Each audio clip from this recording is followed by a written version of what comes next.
Hello my dear friends, welcome to my YouTube channel root X Y. चलिए आज हम remainder theorem की बात करते हैं। उससे पहले मुझे ऐसा लगा कि मैंने कई सारे यूट्यूबर्स को देखा है जो अपने किसी भी वीडियोज़ को शुरू करने से पहले एक अच्छा सा कोट्स देते हैं, तो मैंने सोचा कि सीखना सिखाना ही एक अच्छी बात है। तो क्या है आज का कोट्स? तकदीर के खेल से नाराज़ नहीं होते, ज़िंदगी में कभी उदास नहीं होते। हाथों की लकीरों पे यकीन मत करना, तकदीर तो उनकी भी होती है जिनके हाथ नहीं होते। तो don't believe on your luck. जो कुछ भी है आपके हाथों में है, आप मुकद्दर के सिकंदर हैं। चलिए रिमाइंडर थ्योरम की कॉन्सेप्ट को शुरू करते हैं।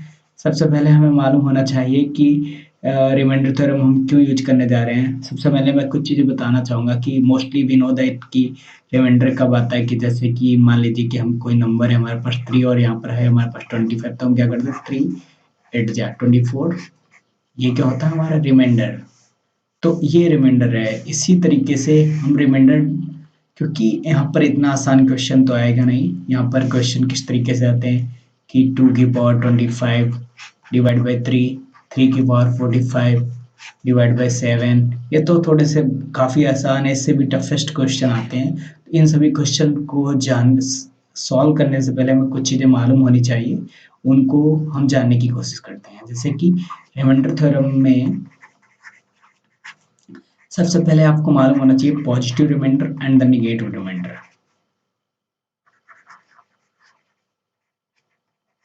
Positive remainder concept and the negative remainder concept. For example, if 25 divided by 3, so its positive remainder is the 1.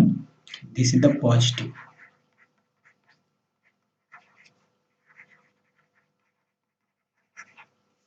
And its negative remainder.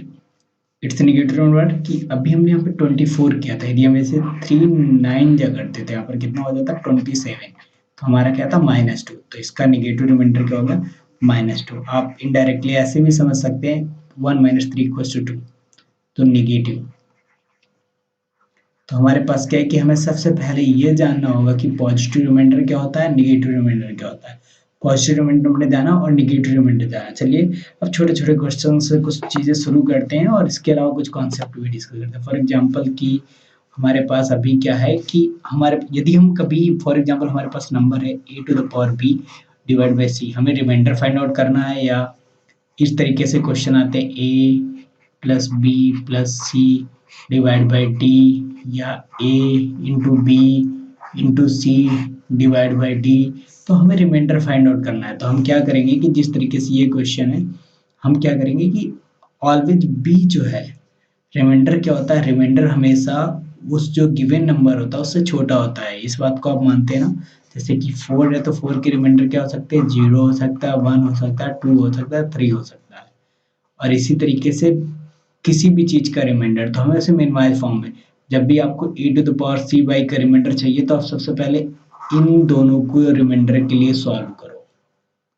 यदि आपको इसको चाहिए तो आप इंडिविजुअल इसे इसके साथ सॉल्व करो, मतलब इन तीनों के रिमाइंडर फाइंड आउट करो और फिर इनके लिए फॉर एग्जांपल यदि e⁻c का रिमाइंडर r है, तो अब आप क्या करो r निकालने के बाद में फिर ऐसे सॉल्व करो। अब क्या है कि a⁻b⁻c का मान लीजिए कि इसका r1 है, इसका r2 है और इसका r3 है। तो ओवरऑल रिमाइंडर हमारे पास क्या हो जाएगा r1 plus r2 plus r3 by D. आपको चेक करना है, यदि इसका सम डी से ज़्यादा आ रहा है तो आपको वापस उसे रिमाइंडर निकालना होगा। यदि नहीं आ रहा तो कोई बात नहीं। फॉर एग्जांपल इधर पे इसका हम फिर से मान लेते हैं r1 r2 एंड r3। तो ओवरऑल रिमाइंडर हमारे पास क्या होगा r1 into r2 into r3 divide by D.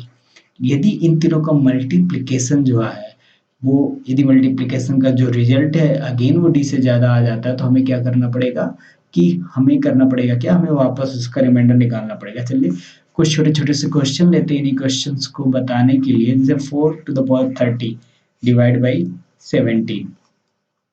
तो हमारे पास क्या है कि हमें इस क्वेश्चन को सॉल्व करना है। तो हम क्या कर सकते हैं 4 की पावर इस तरीके से लिख सकते हैं। ये कुछ चीज़ें हैं जो आप प्रैक्टिस में लाएंगे तो आप अपने आप सीख जाएंगे। तो क्या होगा 16, क्योंकि हम ऐसा नंबर बनाने की कोशिश करते हैं जैसे। तो यदि आप 16 और 17 में आप देख रहे हो, तो यदि हम 17 को 16 से करें तो हमारे पास क्या आएगा, पॉजिटिव रिमाइंडर तो 1 है, वो 16 है, लेकिन नेगेटिव रिमाइंडर इसका आएगा -1 to the power 15 divide by 17। -1 to the power 15 क्या होता है, -1 डिवाइड बाई 17, तो ओवरऑल रिमाइंडर इसका क्या आ जाएगा, 16।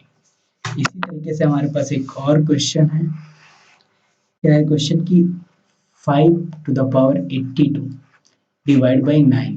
अब हम क्या जानते हैं कि अब हम इसे ऐसा नंबर बनाने की कोशिश करते हैं जिससे वो 9 के क्लोज आ जाए। तो हमारे पास कौन सा ऐसा नंबर हो सकता है, 25 41 डिवाइड बाई 9। हमारे पास 9 क्या है, 9 3 जा 27, 9 3 जा 27। तो हम क्या करेंगे, इसको फिर निगेटिव रिमाइंडर से, निगेटिव रिमाइंडर यहाँ पर बहुत यूजफुल होता है।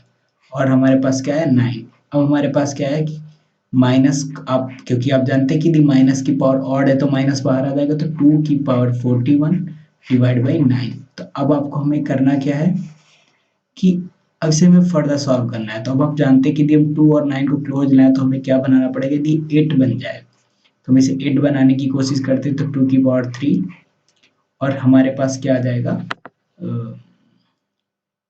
एक 13 डिवाइड बाई, अब हमारे पास क्या हो गया, हमारे पास 13 तक हो गया। अब हमारे पास क्या है, 2 और लेना पड़ेगा। यदि हम इसे फर्दर सॉल्व करने की कोशिश करते हैं, क्या है कि ये बन जाएगा -8 की पावर 13 इंटू 4 डिवाइड बाई 9।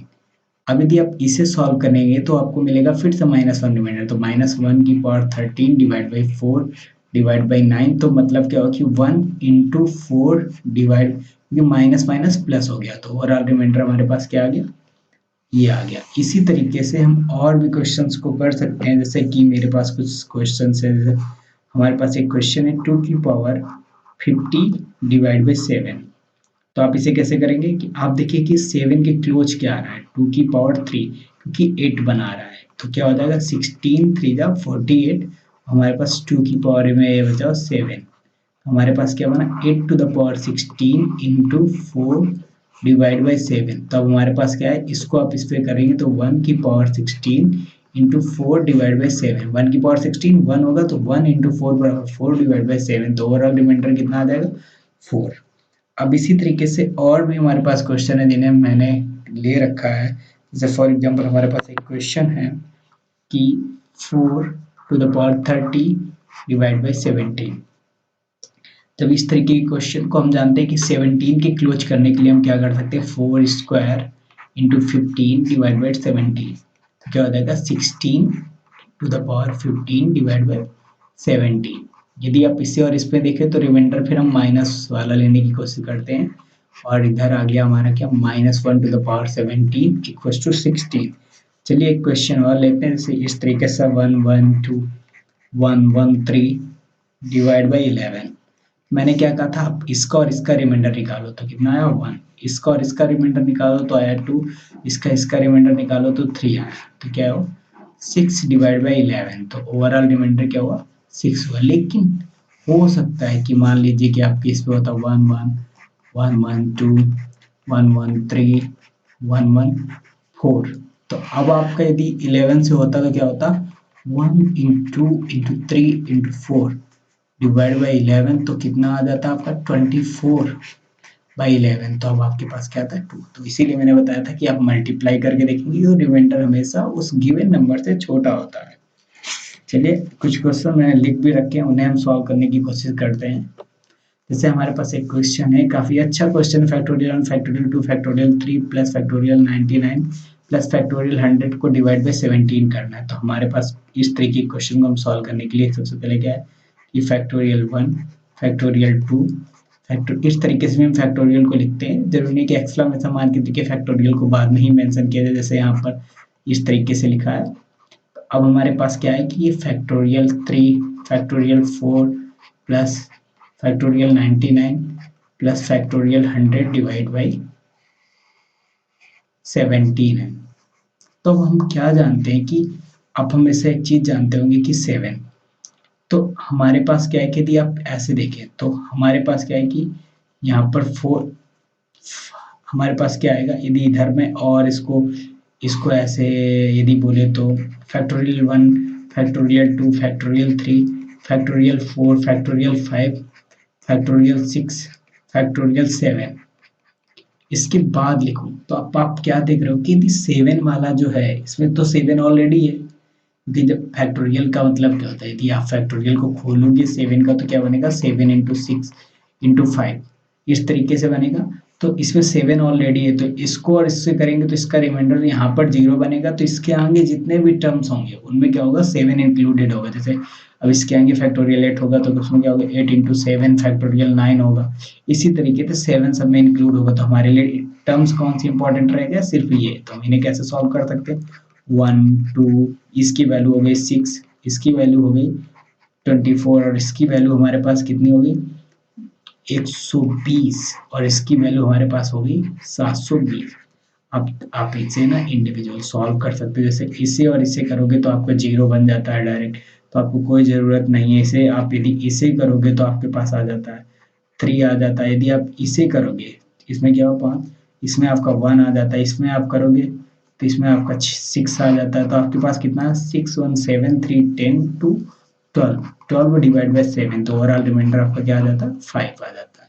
इस तरीके से आप और भी क्वेश्चन ट्राई ट्राई कर सकते हैं। जैसे मैंने एक क्वेश्चन लिया हुआ है यहाँ पर 13 to the power 18 divide by 19, इसको भी आप कैसे कर सकते हैं, आप देखिए इसे ऐसे भी कर सकते हैं कि यदि एक तो हमारे पास क्या है कि हम इसे 19 नेगेटिव रिमाइंडर से पहले सॉल्व करें तो ये हमारा हो गया -6 to the power 18 divide by 19।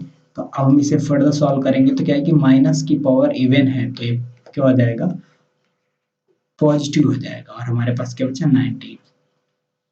अब हमारे पास क्या है कि हम ये जानते हैं कि 36 से डी कर देते थे, हमारा यहाँ पे क्या बचा 9 बचा क्योंकि हमने 6 स्क्वायर किया। अब हमारा क्या है कि 19 टू द 38, तो हमारा फिर हम अगेन नेगेटिव रिमाइंडर से चलेंगे तो क्या हो गया -2 की पावर 9 डिवाइड बाई 9।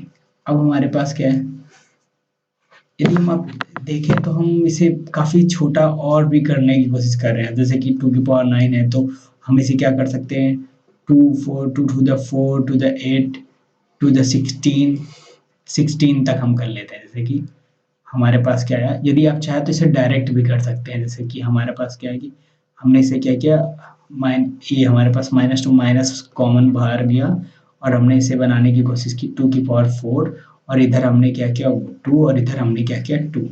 तो हमारे पास ये 9 बन गया और हमारा ये 19 आ गया और हम इसके बाद क्या करेंगे 16 minus square into 2 divide by 19। अब आप क्या देख रहे हैं, यदि आप इसे फिर से निगेटिव रिमाइंडर के हिस्से लेने की कोशिश करें तो ये आपके पास आ जाएगा कुछ इस तरीके से। इसे आप जब सॉल्व करेंगे तो 9 to the 18 minus 18 divide by 19, तो ओवरऑल आपका आंसर कितना होगा। हाँ, और भी शॉर्ट ट्रिक हो सकती है क्वेश्चन को सॉल्व करने के लिए, लेकिन जो मैंने मेथड बताया उसी को कंटिन्यूअस फॉलो करने के लिए मैं ऐसा बता रहा हूँ। इसी तरीके से एक क्वेश्चन ये है कि 123 इंटू 124 इंटू 125 डिवाइड बाई 9, तो हम इसको ऐसे कर सकते हैं कि 123 इंटू 124 इंटू 125 डिवाइड बाई 9। इसके बाद हमारे पास क्या है कि यदि हम इसे डिवाइड करके देखें तो हमारे पास क्या आएगा 6 आएगा, कि मतलब 9 का 9 वन जा 9 3 9 3 जा 27 6 9 वन जा 9 तो 3 और फिर यदि हम इसे वैसे करें तो ये आ गया -2 9 वन जा 9 3 ये आ गया -1 डिवाइड बाई 9। ये हमारा क्या हो गया 6 3 जा 18 0। यदि आप देखें तो वैसे भी 3 2 जा 1, आप इसे सिंप्लीफाई भी कर सकते हैं कि आप सिंप्लीफाई कर लो। इसके बाद मैंने एक वीडियो और बनाया हुआ है जिसमें आप यूलर्स थ्योरम का यूज करके आप देख सकते हो कि हम कैसे क्वेश्चन को सॉल्व कर सकते हैं। तो आपने यहाँ पर क्या देखा कि सॉरी यहाँ पर 0 गलत लिख दिया, मल्टीप्लाई 6 टू द 12 9, ये आ गया हमारा 3, तो हमारा आएगा 3। इसी तरीके से और भी वीडियो है जहाँ पर आप देख सकते हो कि मैंने एक वीडियो बनाया हुआ है यूलर्स थ्योरम का, इसके बाद में जहाँ पर आप देख सकते हो एक वे जब हमारे पास कोई क्वेश्चन बहुत बड़ा हो जाता है और उसे हमें सॉर्ट नहीं कर पाते। फॉर एग्जांपल कोई ऐसी वैल्यू है कि 67 टू द पावर 239 और डिवाइड बाई 37। अब आप सोचो कि इसे 35 ले लेते हैं। अब आप सोचो कि इसके इस वहाँ पर छोटे नंबर थे तो आपने 67 6 था 7 था ऐसे था तो आपने कर लिया, लेकिन अब कहाँ तक इसका आपको ना तो इसका टेबल आता है, तो इसके लिए बहुत प्रॉब्लम होगी। तो इसके लिए आप क्या यूज कर सकते हैं, यूलर्स थ्योरम का यूज कर सकते हैं। आप हमारे नेक्स्ट वीडियो में देख सकते हैं कि आप यूलर्स थ्योरम को कैसे यूज करते हैं और आसानी से समझ सकते हैं। Thank you very much for watching our YouTube channel and